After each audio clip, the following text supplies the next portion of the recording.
Alrighty then, here we go. Writing quadratic equations given a point and a vertex.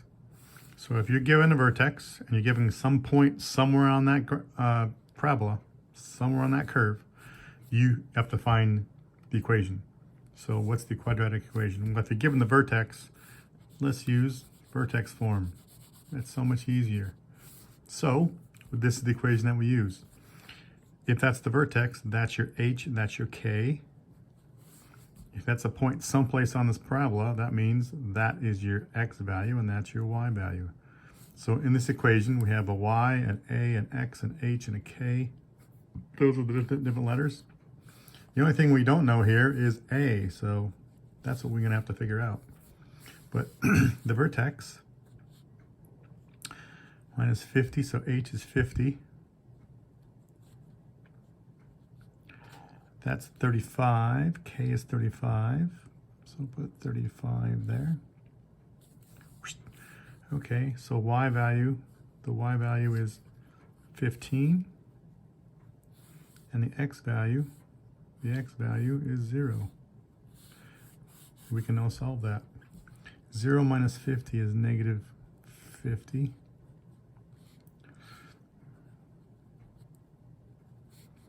Plus 35. So now what we're going to do here is move the 35 over. So subtract 35 on both sides. Subtract 35 on both sides of the equation. And a, that is going to be negative 20. Negative 50 squared is 2500. So a is on that side of the equation. This is not an a, so we have to get this to the other side of the equation. So the opposite of multiplying by 2500 is dividing by 2500. So that one, 20 divided by 2500, 0.008. There you go. So this equation would become y equals negative 0.008 x minus 50 squared plus 35. That is the equation. By this equation, you can look at this and go, oh, I know my vertex. It's going to be a positive 50, positive 35. We know that. I can also look at this equation and go, hey, that's a negative, which means it's opening downwards, like that. Okay, this number is between 0 and 1, so it's going to be compressed.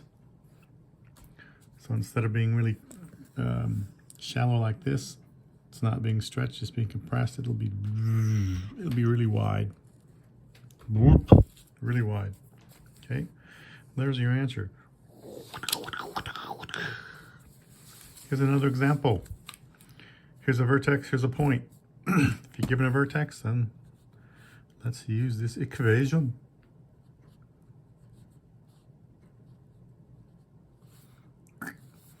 So what's my vertex? It's a minus 5, so I need to stick a minus 5 there.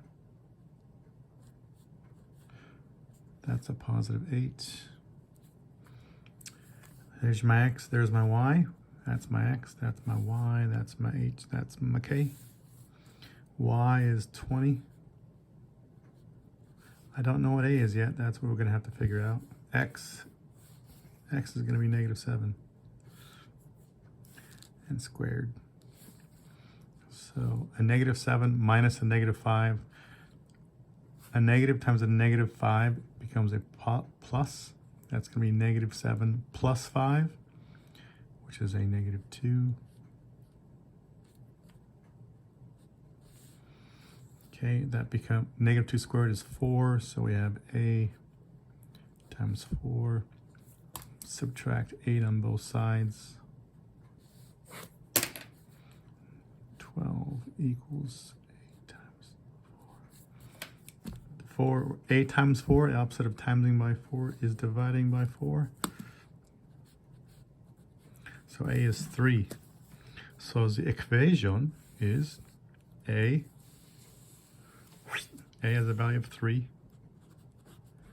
X, vertex is minus 5, so you don't want that. Vertex is minus 5, so plus 8. Is that his equation? Dun, dun, dun. Beautiful. That's what happens when you're writing a quadratic equation given a point and a vertex. Okay? There you go, guys. Bye.